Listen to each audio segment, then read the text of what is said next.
Assalamualaikum warahmatullahi wabarakatuh.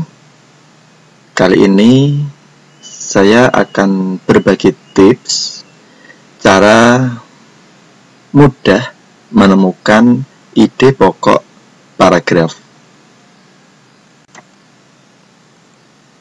Apa tujuan mempelajari materi ini? Yang pertama, dengan menguasai materi ini, kita bisa cepat menemukan maksud atau inti wacana. Yang kedua, bila kita sedang menjalani ujian, kita bisa menjawab soal ujian dengan cepat dan tepat. Misalnya ujian PTS, PAS, ujian sekolah, madrasah, ujian masuk perguruan tinggi, atau jenis ujian yang lainnya. Nah, berkaitan dengan ide pokok paragraf, kita terkadang bertemu dengan soal yang menanyakan ide pokok, kemudian gagasan pokok, pokok pikiran, pikiran utama, gagasan utama, dan inti paragraf. Lantas, apa bedanya istilah-istilah tersebut? Nah, ide pokok, gagasan pokok, pokok pikiran, pikiran utama, gagasan utama, dan inti paragraf sebenarnya mengacu pada hal yang sama. Jadi, sahabat tidak perlu bingung atau khawatir karena ini maksudnya sama. Ide pokok ya gagasan pokok atau pokok pikiran, atau pikiran utama atau gagasan utama. Untuk bisa menjawab soal yang menanyakan ide pokok dengan jelas, terlebih dahulu kita harus mengenali jenis paragraf. Jenis paragraf berdasarkan letak kalimat utamanya, ada paragraf deduktif dan paragraf induktif. Paragraf deduktif itu paragraf yang penalarannya dimulai dari pernyataan umum menuju pernyataan khusus. Paragraf deduktif itu paragraf yang kalimat utamanya berada di awal, diikuti kalimat penjelas. Kalimat utama itu yang bagaimana? Kalimat utama itu yang mengandung informasi umum, yang menjadi pusat bahasan dalam paragraf. Kalimat penjelas itu kalimat yang mengandung informasi khusus, yang mendukung atau menjelaskan kalimat utama. Di dalam paragraf deduktif, kalimat utamanya ini di awal, dan kalimat penjelasnya mengikuti kalimat utama. Contoh, perhatikan contoh berikut. Olahraga menyehatkan raga dan jiwa kita. Dengan berolahraga, peredaran darah kita lancar, jantung bisa bekerja optimal, begitu juga dengan organ tubuh kita lainnya. Jiwa kita pun bahagia dan sehat karena raga kita sehat. Paragraf ini terdiri dari berapa kalimat? Mari kita hitung. 1, 2, 3, 4, dan 5. Paragraf ini terdiri dari 5 kalimat. Kalimat kedua, ini kalimat yang mengandung informasi khusus. Kalimat kedua ini mengandung informasi khusus. Dengan berolahraga, peredaran darah kita lancar. Kalimat kedua ini menjelaskan manfaat olahraga, yakni melancarkan peredaran darah. Penggunaan kata frasa dengan berolahraga ini merupakan repetisi, pengulangan dari kalimat pertama. Kalimat pertama ini kalimat yang mengandung informasi umum, olahraga menyehatkan raga dan jiwa kita. Karena itu kalimat pertama ini kita namai sebagai kalimat utama. Dan kalimat kedua kalimat penjelas. Kalimat ketiga, jantung bisa bekerja optimal, juga merupakan kalimat yang berisi informasi khusus, yakni manfaat olahraga bagi kerja jantung. Kalimat ketiga ini juga mendukung kalimat pertama, atau disebut juga kalimat penjelas yang menjelaskan kalimat pertama tadi. Kalimat keempat, begitu juga dengan organ tubuh kita lainnya. Ini juga menjelaskan manfaat olahraga bagi organ tubuh lain. Kalimat kelima, ini manfaat olahraga bagi kesehatan jiwa. Jadi kalimat kedua, ketiga, keempat, dan kelima berisi informasi khusus karena merupakan kalimat penjelas. Dan kalimat pertama, kalimat utamanya. Nah, karena kalimat utamanya berada di awal, gagasan utamanya juga berada di awal, atau ide pokoknya berada di awal. Ide pokok paragraf ini adalah olahraga menyehatkan raga dan jiwa kita. Karena semua kalimat di paragraf ini menjelaskan manfaat olahraga bagi kesehatan raga dan kesehatan jiwa. Ini jenis paragraf yang pertama. Jenis paragraf yang kedua, paragraf induktif. Paragraf induktif ini paragraf yang penalarannya dimulai dari penalaran khusus menuju saya ulang, paragraf induktif ini paragraf yang penalarannya diawali dari informasi khusus menuju informasi atau pernyataan umum. Paragraf induktif kalimat utamanya di akhir karena diawali dengan kalimat penjelas. Perhatikan contoh berikut ini. Kesehatan jasmani dapat kita jaga dengan berolahraga. Kalimat kedua, kesehatan rohani juga dapat kita jaga dengan berolahraga. Memang olahraga bermanfaat bagi kesehatan jasmani dan rohani.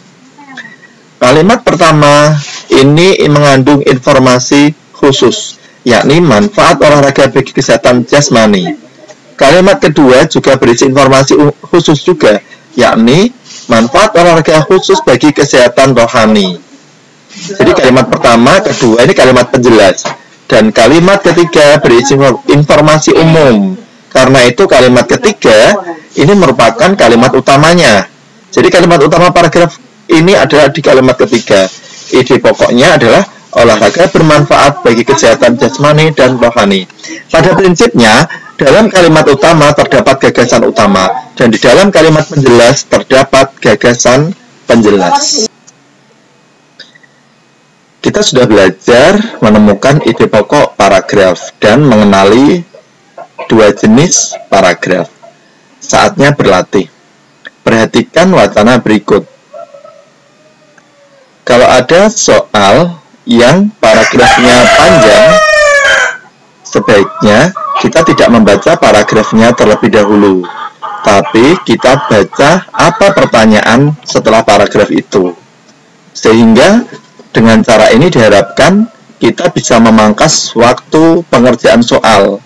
Kalau kita baca paragrafnya dulu baru soal, paling tidak kita harus membaca 2 kali. Dan ini akan sangat tidak efektif apabila kita dihadapkan pada waktu soal yang terbatas. Jadi kita baca dulu soalnya. Gagasan pokok paragraf tersebut adalah, yang ditanyakan gagasan pokok. Berarti kita pahami paragrafnya. Sumber daya manusia yang unggul merupakan faktor penting dalam perusahaan. Yang dibahas di sini adalah SDM, faktor unggul dalam perusahaan. Kalimat kedua ini merupakan kalimat penjelas. Buktinya apa? Anda perhatikan, perusahaan bisa maju. Nah, perusahaan bisa maju berarti kalimat kedua ini menjelaskan kalimat pertama. Perusahaan bisa maju berkembang pesat bila dijalankan SDM yang bermutu. Yang dibicarakan adalah SDM yang bermutu atau SDM yang unggul. Kalimat ketiga, SDM yang bermutu ini mulai bagian perencana, produksi, quality control, bagian keuangan, manajemen, marketing, bahkan bagian distribusinya. Ini rincian dari SDM yang bermutu. Juga menjelaskan kalimat pertama tadi. Kalimat keempat, komponen-komponen ini merupakan sebuah sistem yang saling mendukung. Ini menjelaskan SDM yang unggul tadi juga. Bila satu sistem berjalan tidak baik, akan berpengaruh pada sistem yang lain. Ini juga menjelaskan sistem ini maksudnya adalah sistem SDM unggul tadi. Sebaliknya, SDM yang tidak bermutu akan menghambat bahkan mengganggu majunya perusahaan. Gagasan pokoknya yang mana? Dari pilihan A, B, C, D, E. Kita cari yang mengandung informasi umum. Karena yang banyak dibahas tadi masalah SDM unggul yang merupakan faktor penting dalam perusahaan, maka gagasan pokoknya adalah C. SDM unggul merupakan faktor penting dalam perusahaan. Kalau jawaban A, B, D, dan E, ini boleh benar jika pertanyaannya menanyakan pernyataan yang sesuai dengan paragraf. Kita lihat soal yang kedua. Perhatikan soal yang kedua. Yang ditanyakan oleh soal nomor 2 adalah ide pokok paragraf tersebut adalah, nah, kita perhatikan bacaannya. Orang yang lebih banyak menggunakan agama dalam menjalani kehidupan lebih sehat jiwa dan raganya. Mereka mampu mengatasi stres, lebih cepat sembuh dari sakit, dan peningkatan manfaat kesehatan serta kesejahteraan pribadi mereka. Ini menjelaskan kalimat pertama lagi. Kalimat pertama tadi intinya adalah orang yang lebih banyak menggunakan agama dalam menjalani kehidupan lebih sehat jiwa dan raganya. Menggunakan agama berarti yang menjalani agama berarti dia lebih sehat jiwa dan raganya. Kembali ke soal berikut, kalimat berikutnya. Mengapa demikian? Beribadah memberikan waktu bagi diri Anda untuk terkoneksi dengan Tuhan. Ini kalimat penjelas, menjelaskan yang kalimat pertama tadi. Ini memberikan ketenangan, meredakan kecemasan, serta membuat Anda lebih bersyukur. Selama menjalani semua proses tersebut, mereka membangun energi positif yang bisa menyingkirkan stres dan pikiran negatif yang memang merusak suasana hati. Ide pokoknya yang mana?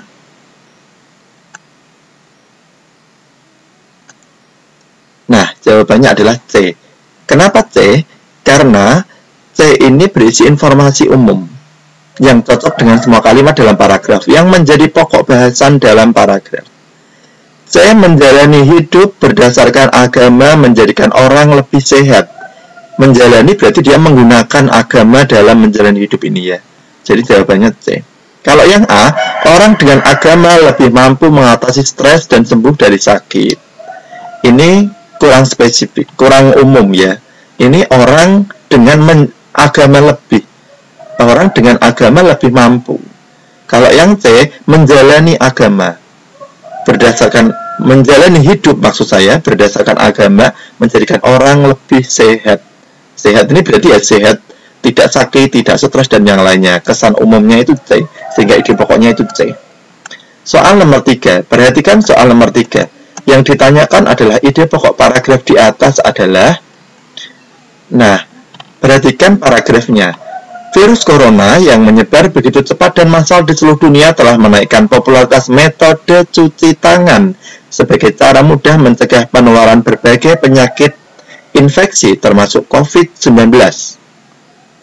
Tak hanya pada saat pandemi, kalimat kedua, mencuci tangan, yang dibahas adalah mencuci tangan, merupakan salah satu metode pencegahan penularan penyakit saat normal seperti diare yang murah, sederhana, dan efektif. Ini juga membahas masalah cuci tangan. Manfaat juga bisa diukur. Sebuah riset di kalangan anak kelas 6 sekolah dasar di Bandung menunjukkan mencuci tangan dengan baik mengurangi infeksi bakteri E. coli atau cemaran tinja dan menaikkan status gizi pada anak-anak tersebut. Status gizi menjadi lebih baik karena kejadian gangguan saluran cerna dan infeksi saluran napas lebih jarang terjadi. Ide pokoknya yang mana dari jawaban A, B, C, D, E? Ya, jawabannya adalah E. Penyebaran massal corona menaikkan popularitas cuci tangan. Ini ada di kalimat utama. Di dalam kalimat utama terdapat gagasan utama. Dan di dalam kalimat penjelas terdapat gagasan penjelas. Karena kalimat yang mengandung informasi umum adalah kalimat pertama, maka kalimat utamanya terletak di kalimat pertama. Di dalam kalimat utama terdapat gagasan utama. Soal berikutnya, soal yang nomor 4, perhatikan. Yang ditanyakan adalah gagasan utama paragraf tersebut. Kita lihat paragrafnya. Motivasi punya peranan kunci dalam berbagai prestasi. Walaupun orang itu pintar dan didukung berbagai fasilitas, tapi akan sulit berprestasi kalau motivasinya rendah. Ibarat orang memotong kayu, meski orang itu menguasai teknik dengan bagus dan menggunakan alat yang bagus, namun hasilnya tidak bagus apabila memotong tidak dengan energi. Jadi, yang dibahas di sini adalah peranan motivasi dalam pencapaian prestasi. Kalimat pertama, motivasi punya peranan kunci dalam berbagai prestasi. Berarti motivasi yang menentukan punya peran penting dalam prestasi. Kalimat kedua, walaupun orang itu pintar, tapi kalau tidak punya motivasi sulit berprestasi. Berarti kalimat kedua ini mengandung informasi khusus yang menjelaskan kalimat pertama tadi.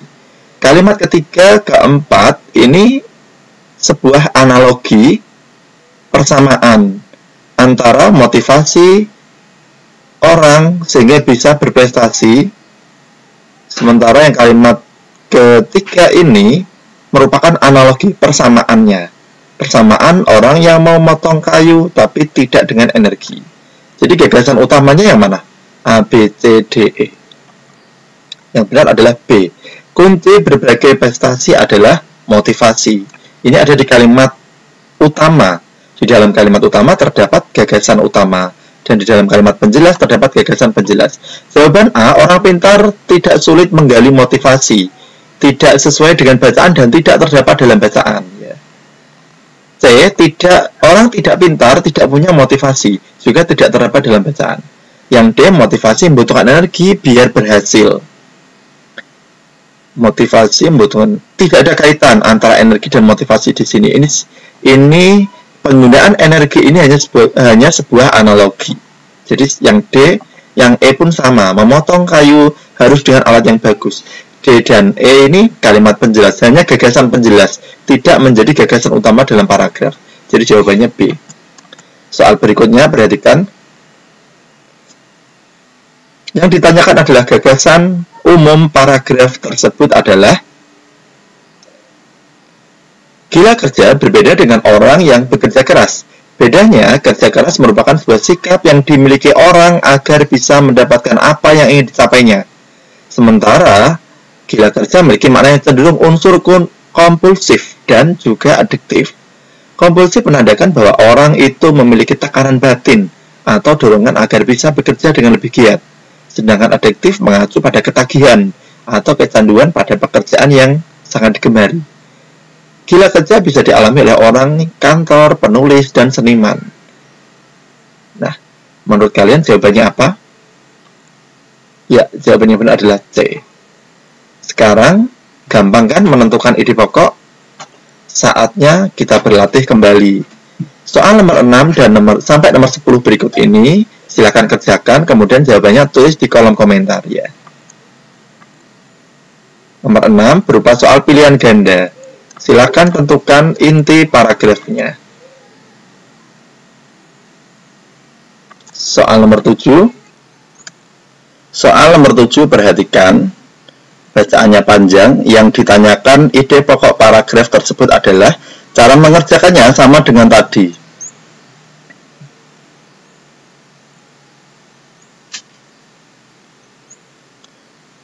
Orang yang kekurangan kalsium tidak selalu menunjukkan gejala, terlebih jika kekurangan kalsium baru terjadi dalam waktu singkat.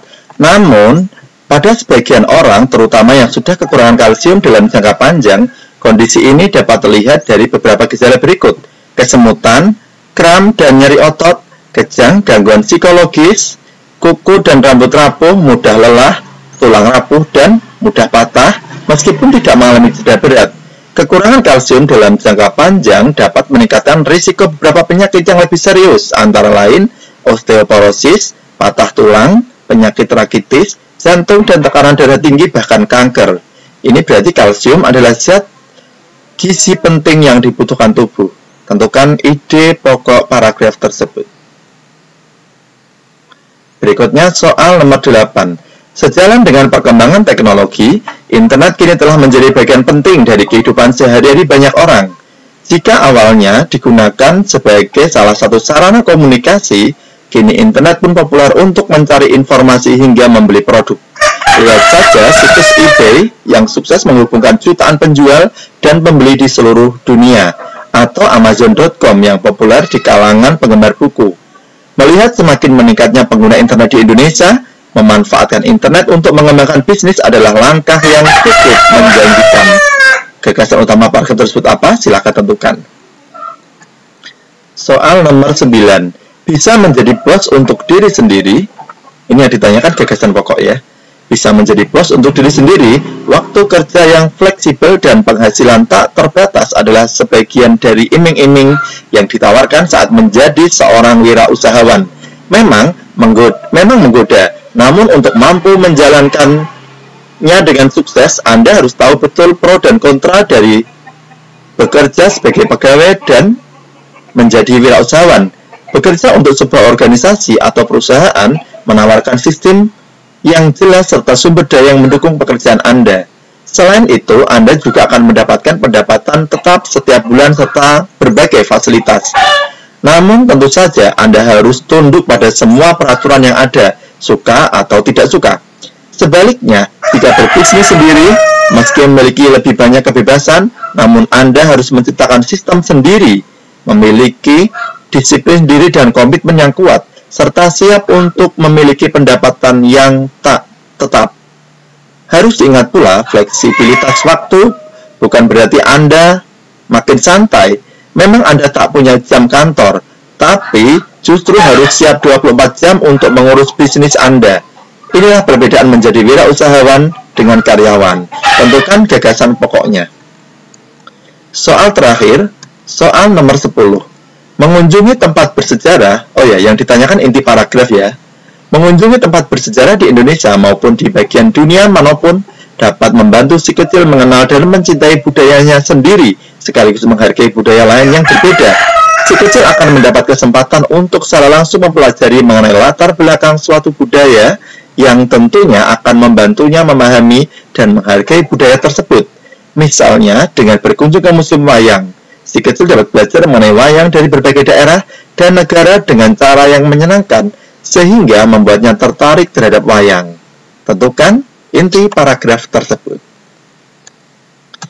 Nah, terima kasih telah menonton. Silahkan share materi ini kepada teman Anda sehingga materi ini bermanfaat. Semoga bermanfaat bagi kalian. Sampai ketemu pada materi berikutnya.